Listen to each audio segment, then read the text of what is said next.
여러분 안녕하세요. 여행복 전도사 돌청아재입니다. 오늘은 2022년 4월 6일 수요일입니다. 네, 오늘 날씨가 너무 화창한 봄날이었는데요. 제가 그래서 그 옆산에 둘레길을 걸었습니다. 그랬더니 이게 둘레길 양옆으로 정말 그 선홍색의 진달래꽃하고 그다음에 산수유, 그다음에 개나리, 또 한쪽에서는 또 벚꽃, 이렇게 정말 봄꽃이 정말 만개했더라고요. 그래서 완연히 봄이 왔구나 하는 걸 실감했습니다. 여러분, 이렇게 화창한 봄날에는 야외로 나가셔서 스트레스도 풀고 또 건강한 몸을 관리하는 그런 시간을 가져보시기 바랍니다. 네, 오늘 제가 준비한 내용은요. 저의 그 첫 번째 버킷리스트를 이제 완성하는 날입니다. 북미 대륙 횡단 자동차 여행을 마무리 짓는 날인데요. 드디어 이제 40일간의 대장정을 이제 마무리하고 총정리하는 시간이 돌아왔습니다. 그래서 이 총정리를 한꺼번에 다 할 수가 없어서 두 번에 나눠서 할 예정입니다. 그래서 오늘은 그 전반부의 하이라이트, 정말 중요한 엑기스만 뽑아서 여러분에게 아주 단숨에 여러분에게 그 정말 여행하는 것과 똑같은 느낌으로 하이라이트를 중심으로 여러분에게 소개해 드리겠습니다. 끝까지 꼭 시청해 주시길 바라겠습니다. 이 한 편만 보면은 이미 여러분은 미국 대륙을 횡단한 거나 같은 느낌을 갖게 됩니다. 네, 먼저 제가 이제 그 북미 아메리카 대륙 횡단 여행을 이름을 무지개 여행이라고 이름을 지었습니다.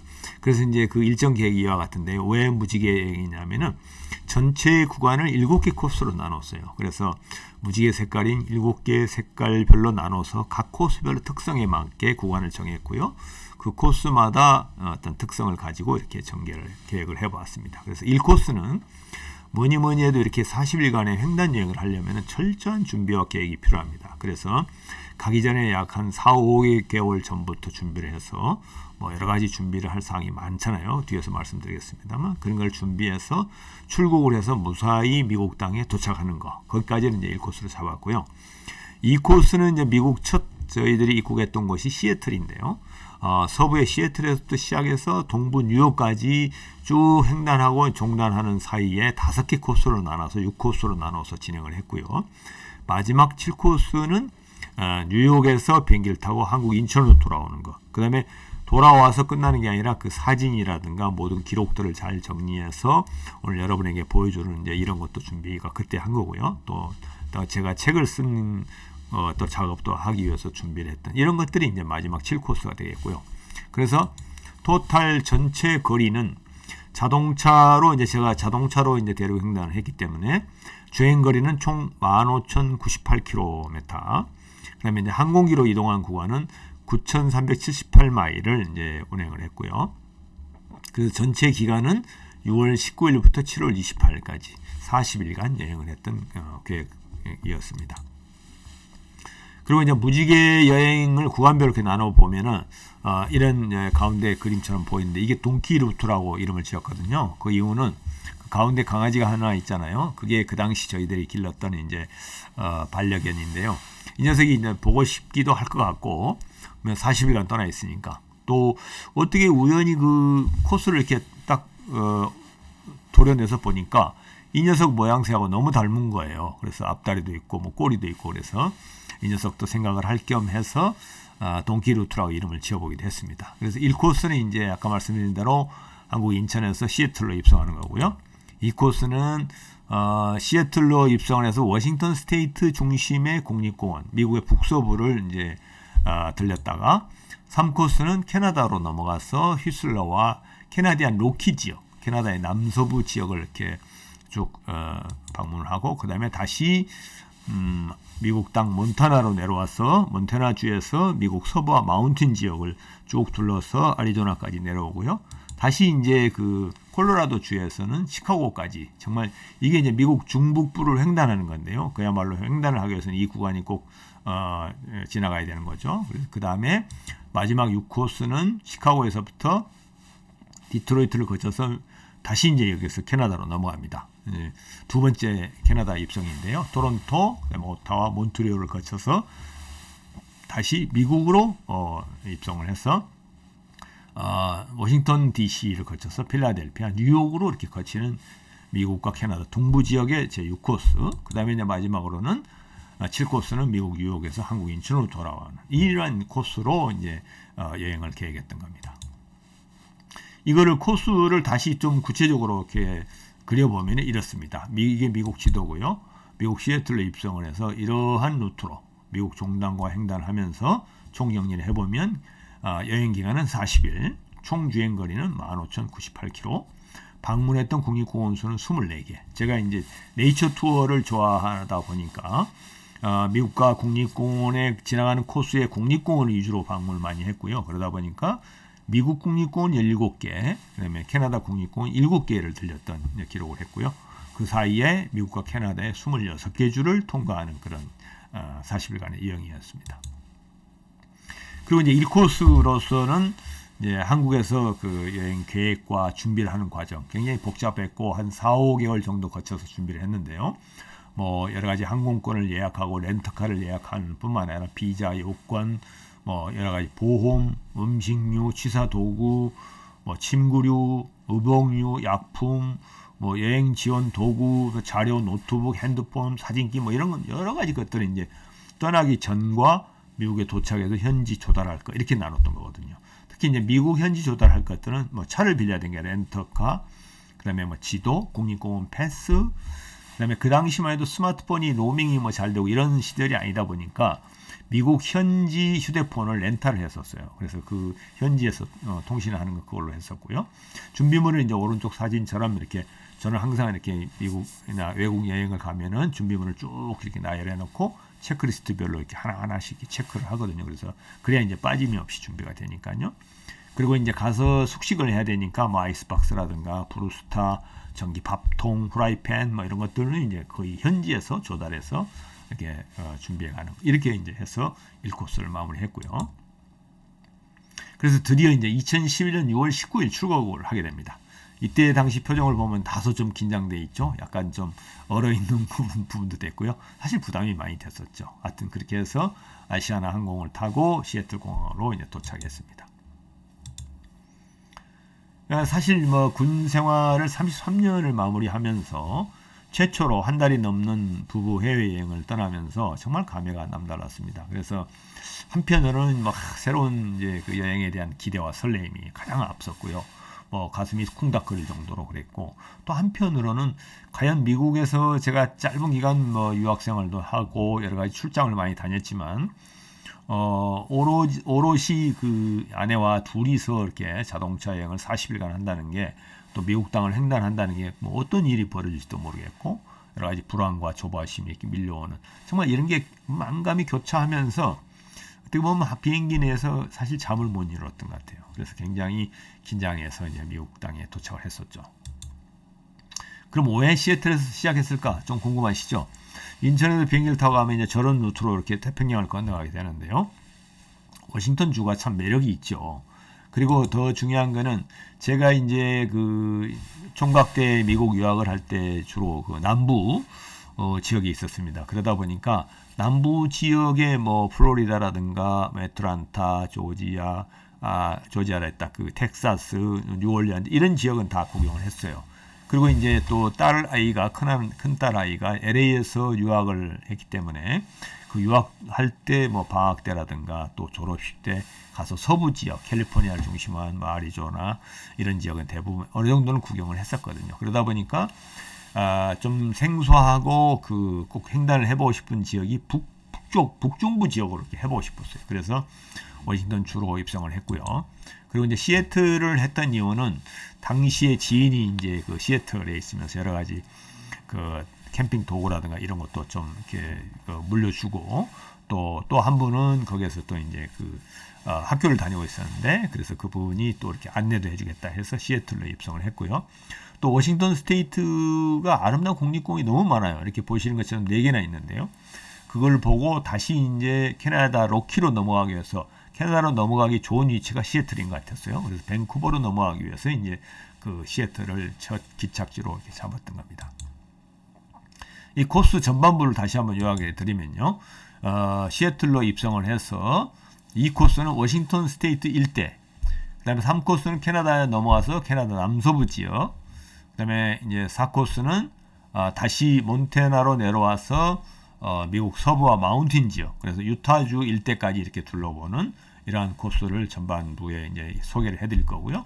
물론 렌트카를 타고 계속 이제 주행을 했던 겁니다. 네, 이 코스입니다.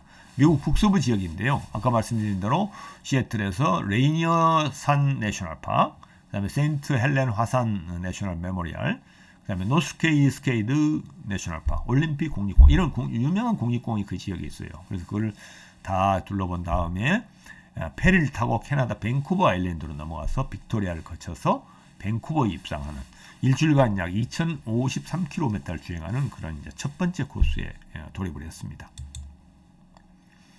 뭐니 해도 이제 시애틀이 참 멋진 동네죠. 사진에서도 이렇게 아름답지만 이 지역은 이제 뭐 시애틀의 잠 못 이루는 밤의 그 배경이 되기도 합니다만은 여기에는 이제 뭐 굴지의 회사들, 미국의 보잉사라든가 마이크로소프트사, 또 여러분 뭐 아침 저녁으로 드시는 스타벅스도 여기에서 탄생을 했죠. 그래서 시애틀이 참 잘 사는 동네입니다. 그래서 좀 아름답고요. 그래서 시내 구경도 하고, 또 왼쪽 아래 사진처럼 세인트 헬렌 화산이라고 1980년에 정말 대폭발이 일어났어요. 그건 이제 미국에서는 가장 큰 화산 폭발이었는데 그 화산도 가보고, 그 다음에 이제 가장 대표적인 국립공원은 레이니어 산, 마운틴 레이니어 국립공원이죠. 이 사진에서 보신 것처럼 정말 높이도 높고요.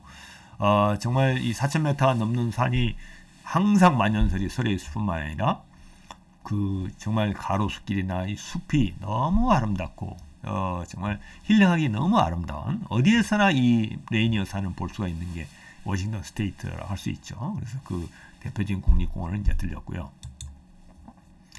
이거는 정말 잊을 수 없는 길인데요. 레이니어산 국립공원에 가면 파라다이스라는 곳이 중심인데 거기를 구경하고 오른쪽 동쪽으로 가면은 스티븐스 캐년 로드가 나옵니다. 저희들이 갔을 때 6월 중순인데 그때 이제 얼마 전에 눈이 이렇게 치워져 가지고 눈길이 이게 형성이 되는데 눈 터널 길을 지나가는 그런 기분이 들었어요. 너무 아름답고 놀랍고요. 그래서 이제 이런 길을 여러분도 한번 미국 가시게 되면은 한번 달려보시기 바랍니다. 그래서 미국의 서부 지역이나 국립공원 지역은 5월만 해도 눈이 많이 오는 지역은 눈이 안 치워져서 크로스가 됩니다. 그래서 꼭 6월 초 정도에 가는 것을 권합니다. 그래서 이처럼 이제 아름다운 눈길을 달려볼 수 있는 행운이 있죠. 한번 보시죠.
정말 동화 속의 나라에 온 기분이었어요.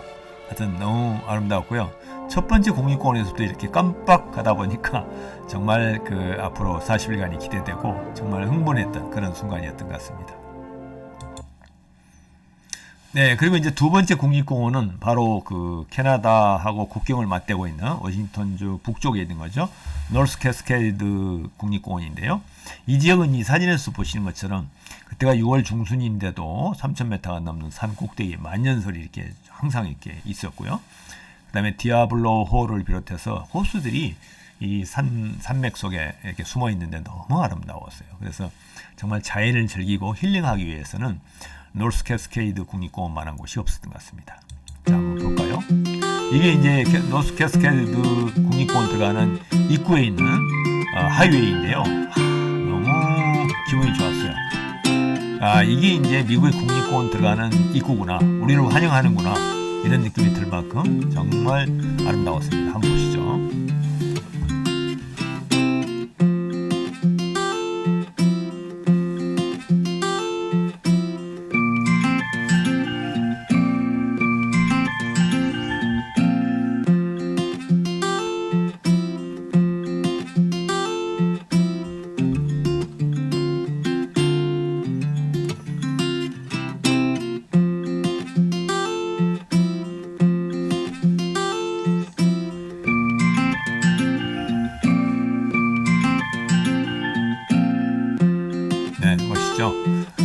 맛에 로드트립을 하는 것 같아요. 그 다음에 이제 세 번째 국립공원은 이거 정말 잊을 수가 없는 곳인데요. 시애틀의 서쪽 방향으로 보면은 큰 반도가 하나 있는데 이게 올림픽 반도입니다. 거기에 이제 올림픽 국립공원이 있는데요. 여기에는 정말 이 사진에 보여진 것처럼 만년설이 덮인 고봉 준령들이 있을 뿐만 아니라 아래 오른쪽 사진처럼 이렇게 정말 숲이 우거지고 이렇게 위키가 끼어 있는 정말 어떤 전설에 나올 만한 그런 그 숲들이 즐비하게 있습니다. 뭐 들리는 얘기는 여기에서 아바타의 어떤 그런 환상적인 그 장면을 상상하게 됐다 하는 그런 얘기도 있는데요. 아무튼 너무 아름다운 국립공원입니다. 그래서 그 국립공원에 한번 구경을 한번 하시죠. 이게 바로 올림픽 국립공원의 홀 레인포레스트라는 정말 신비스러운 그런 숲속이죠. 이게 정말 지구상에 있다는 게 믿어지지 않을 만큼의 신기한 그런 풍경이었습니다.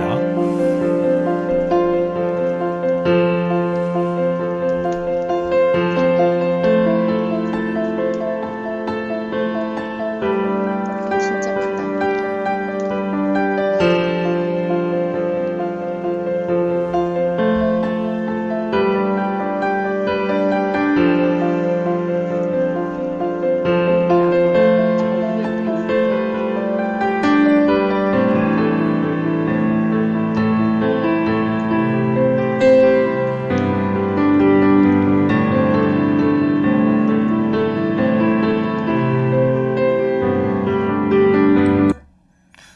이렇게 해서 이제 간단히 짧은 시간이지만 워싱턴 스테이트의 주요 국립공원을 소개해드렸고요. 다음은 3코스입니다. 3코스는 이제 캐나다로 넘어가서 밴쿠버에서부터 뭐 스키의 고향이죠. 휘슬러, 킬로나를 거쳐서 제가 가장 좋아하는 캐나다 로키 지역을 거쳐서 다시 캘거리를 거쳐서 미국 쪽으로 들어오는 그게 이제 제 3코스가 되겠습니다. 그래서 약 9일간 약 2140km를 주행했던 그런 기록이 나는 지역입니다. 특히 이제 밴쿠버 가기 전에 올림픽 국립공원 쪽에서 페리를 타고 북쪽으로 올라가면은 밴쿠버 아일랜드라고 있습니다. 거기에 이제 주도가 빅토리아인데요. 빅토리아는 여러분 잘 아시겠지만 영국 여왕의 이름을 따서 만든 정말 영국 닮은 그런 도시죠. 거기에는 뭐 그것뿐만 아니라 부차트 가든이라고 그래가지고 남편이 석회석을 하는 시멘트 공사 업을 하는 남편이었는데 그 시멘트 석회암을 캐고 나면은 그 채석장이 생기잖아요. 이런 뭐 채굴하고 나면 아주 정말 흉측스러운 그런 이제 암벽들이 이렇게 나타나는데 그거를 가리기 위해서 이 부차드 부인이 여기에 꽃을 심기 시작하고 나무를 심기 시작해서 100년이 넘은 이런 엄청난 세계적으로 가장 유명한 정원을 만들어놨어요. 정말 아름답습니다. 뒤에서 한번 보여드리겠고요. 그 다음에 또 좀 더 위로 올라가면은 뭐 어떻게 보면 세계 최초의 벽화 마을이라고 할 수 있죠. 우리나라도 요즘 뭐 많은 시골에 벽에다 이렇게 뭐 그림을 그리고 하는데 여기는 정말 벽화, 엄청난 크기의 벽화들이 있는 최마이누스 마을이 있습니다. 이러한 곳들이 이제 밴쿠버 아일랜드의 아주 매력인데요. 그 중에서 한번 부차트 가든을 한번 보시겠습니다. 이게 이제 비 올 때 부차트 가든의 그 가장 중앙에 있는 가장 크고 아름다운 선큰 가든인데요. 너무 낭만적이고 말하기 힘들 만큼 아름다웠어요. 이게 옛날에 채석장이라는 게 믿어지나요? 사람이 엄청 많아. 여기까지 부실부실 오는데 사람들 아주 가득 차 있는 그런 너무 아름다워. 다 들어찼어 사람들이. 네, 정말 잊을 수 없는 곳이었던 것 같습니다. 그 다음에 이제 그 밴쿠버에서 좀 위로 1시간 정도 달리면은 휘슬러 마운틴이 나옵니다. 휘슬러 하면은 뭐 동계올림픽의 스키의 어떤 고장이기도 하죠. 지금도 6월 달이지만 저렇게 모든 산맥이 다 눈으로 덮여있을 만큼 지금도 스키를 타고 있더라고요. 그래서 그곳을 거쳐서 뭐 밴쿠버 물론 도시도 물론 구경을 했고 아름답고요. 그다음에 거기에 있는 뭐 캐필라노 브리지 현수교 또 이렇게 가장 긴 어떤 그런 다리잖아요. 거기도 보고 해서 하지만 그 중에서도 잊을 수 없는 거는 휘슬러 산에서 탔던 이런 곤돌라입니다.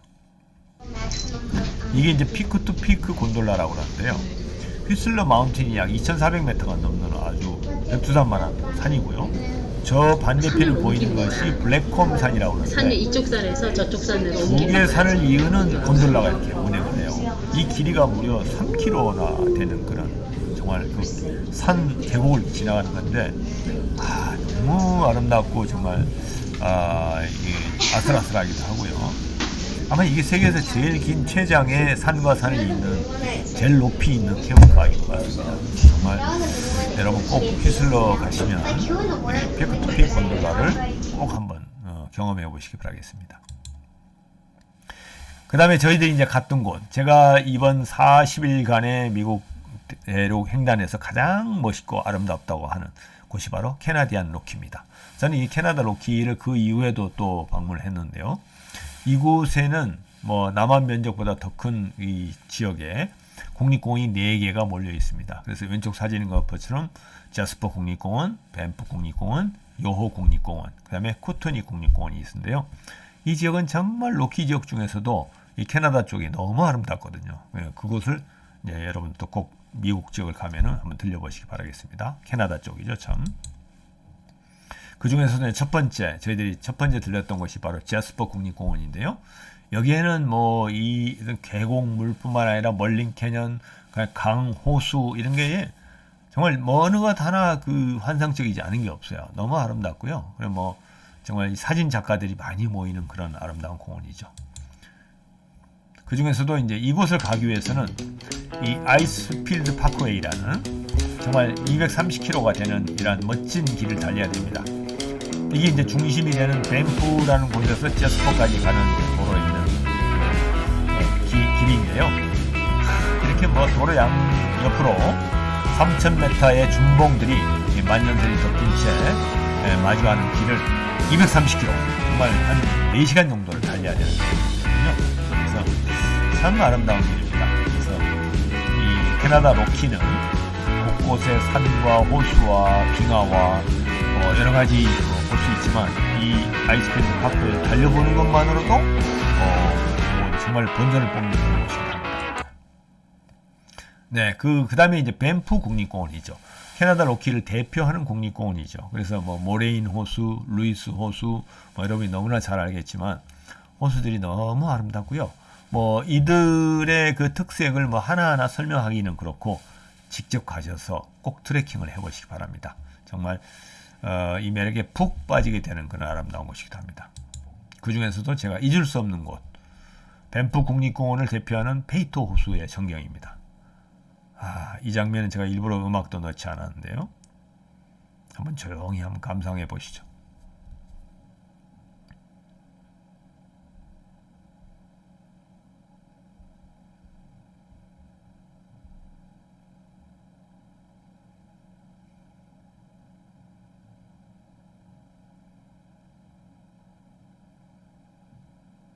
저는 처음에 이 장면을 발견하고 보고는 숨이 멎을 것 같았어요.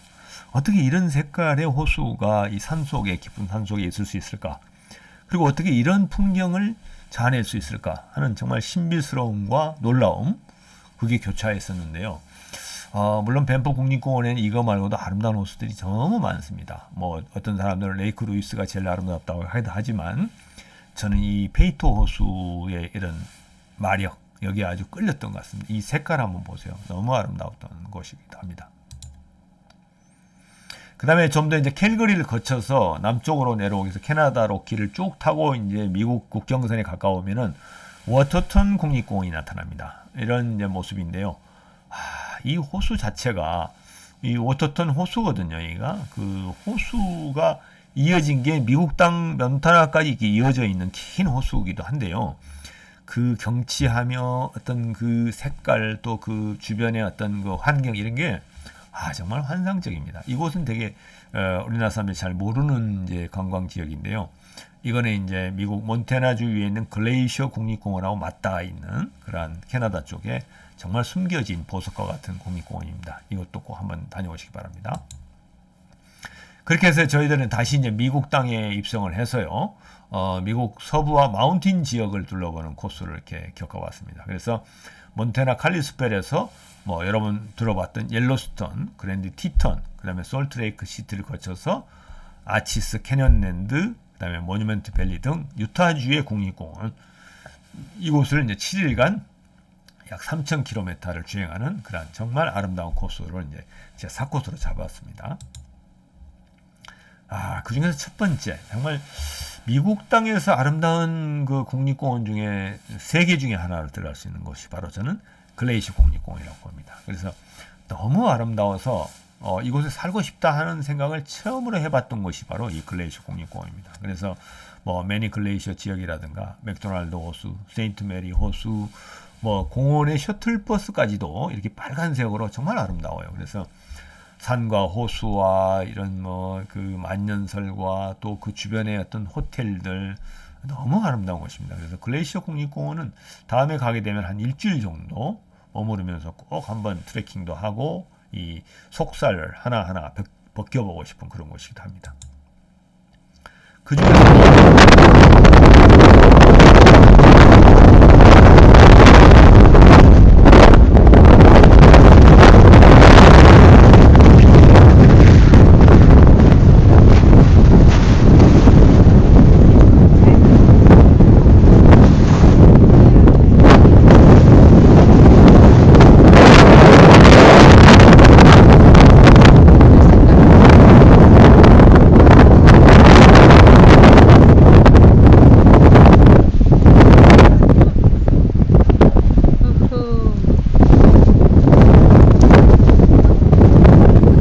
일부러 제가 설명을 멈춰봤는데요. 이게 바로 바람선입니다.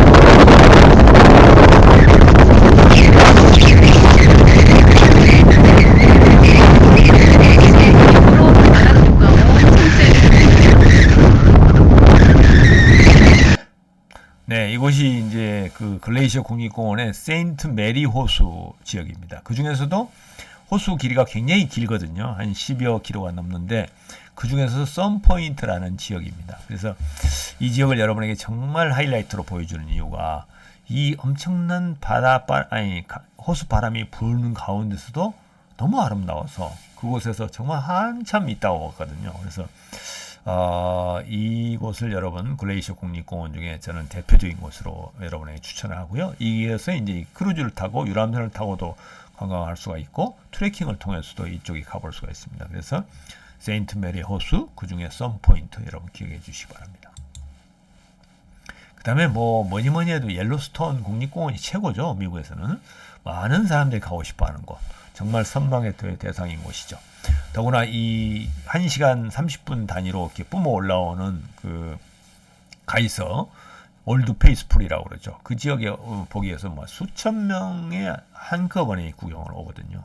그 외에도 뭐 신비스러운 온천, 스프링들 이런 것들을 보면은 옐로스톤은 지구상의 그 땅이 아닌 것 같아요. 그래서 어떤 정말 새로운 행성에 와 있는 것 같은 그러한 느낌이 드는 곳입니다. 바로 이 장면이죠. 이 장면을 보기 위해서 수천 명이 한꺼번에 몰립니다. 올드 페이스풀이라는 가 있었는데요. 땅에서부터 1시간 반 만에 이렇게 솟아오르는 이 물줄기가 약 70m로 공중으로 솟아오릅니다. 정말 어떻게 이런 장면이 내 눈에 보일 수가 있을까? 정말 감동스러운 순간이죠. 저희들은 뭐 한 번 보고 만족을 못해서 또 1시간 반을 기다렸다가 두 번이나 보고 왔던 기억이 있는데 뭐 어른아이 할 것 없이 가득 차 있어요. 보실까요? 이렇게 이제 스탠드가 있는데 가득 몇 겹으로 쌓여 있습니다. 아마 수천 명이 될 것 같아요. 반대쪽도 마찬가지. 저 끝에까지 사람들이 이 스탠드에 가득 차 있는 모습이죠. 정말 신비스러운 그런, 제가 보기에는 미국 횡단 중에 가장 신비스러운 장면이었지 않나 이런 생각이 듭니다. 옐로스톤 여러분 잊지 마시기 바랍니다. 뭐 이거 외에도 너무 아름다운 아름다운 색깔을 가진 호수들, 또 스프링 온천수들, 가이서들 수없이 많거든요. 글쎄요. 그래서 올림픽 국립공원, 옐로스톤 국립공원 기억해 주시기 바랍니다. 그리고 이제 유타주에 입성을 했는데요. 유타주를 중심으로 해서 애리조나주, 콜로라도주, 뉴멕시코주 4개 주가 겹치는 지역을 그랜드 서클 지역이라 합니다. 이 그랜드 서클 지역은 왼쪽 지도에 보시는 것처럼 반경 약 400km, 이게 전체 800km 정도의 주변에 우리나라 땅덩어리보다 더 크죠. 국립공원이 무려 9개가 몰려 있는 겁니다. 그래서 정말 유명한 이름만 대도 깜빡 넘어갈 수 있는 아치 스프라이스 캐년, 뭐 캐년랜드, 캡털 레이프, 뭐 그랜드 캐년, 그랜 캐년, 이런 엄청난 국립공원이 한 곳에 몰려 있는 정말 유타주하고 아리조나주에 몰려 있는 아주 하이라이트 부분이죠. 그래서 여러분들이 미국 서부 및 마운틴 지역을 가면은 이 그랜드 서클을 잘 이렇게 검색해 보셔가지고 이 지역을 꼭 한번 가보시기 바랍니다. 자, 이제 그쪽으로 들어가 보겠습니다. 첫 번째 1등 국립공원 하면은 아치스 국립공원이죠. 정말 신비스러운 이 사암 지역인데요. 저게 밸런스드 락처럼 이렇게 정말 그 모딜리아니 목처럼 긴 어떤 그 아슬아슬한 그 중간 연결고리를 해서 큰 돌이 이렇게 얹어져 있는 모습. 그다음에 아치 모양의 정말 대표적인 미국 유타주를 대표하는 상징이죠. 델리케이트 아치라든가 또 그 옆에 바로 있는 캐년랜드 국립공원. 정말 그 엄청난 땅덩어리가 푹 꺼져 있는 그런 정말 어떤 뭐 달날에 와 있는 그런 느낌을 갖는 그런 국립공원들 너무 참 아름다웠습니다. 자, 그 중에서도요. 아치스 국립공원의 노스 윈도우라는 엄청나게 큰 아치를 소개해드리겠습니다.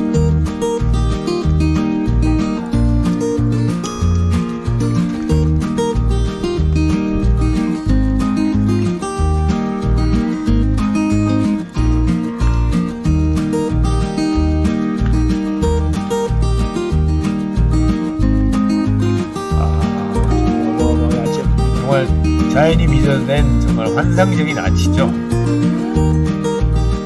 어떻게 이런 모양이 형성될 수 있을까요?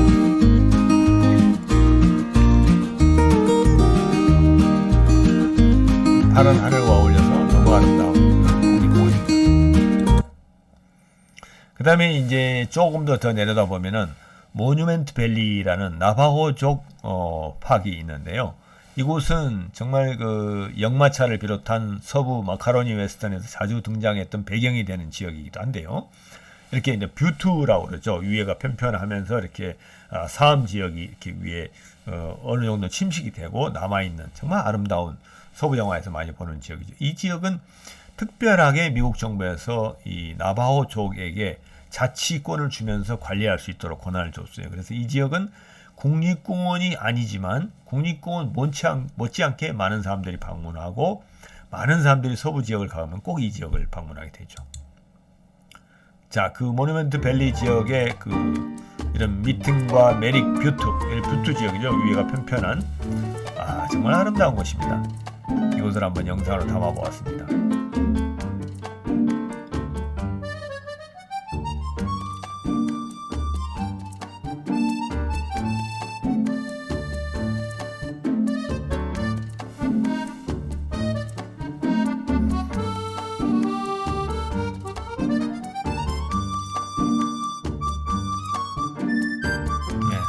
정말 꼭 한번 가보시기 바랍니다. 이렇게 해서 이제 그 전반부 40일간의 대장정 총정리 전반부를 마치고요. 좀 아쉽죠. 좀 오랫동안 말씀을 드린 것 같은데 그렇지만 끝까지 시청해 주셔서 너무 감사하고요. 다음번에는 북미 내륙횡단 자동차 여행의 후반부 하이라이트를 다시 여러분에게 소개해 드리겠습니다. 네, 여러분 긴 시간 동안 시청해 주셔서 너무나 감사하고요. 다음 시간을 또 기대해 주시기 바라겠습니다. 네, 안녕히 계세요. 감사합니다.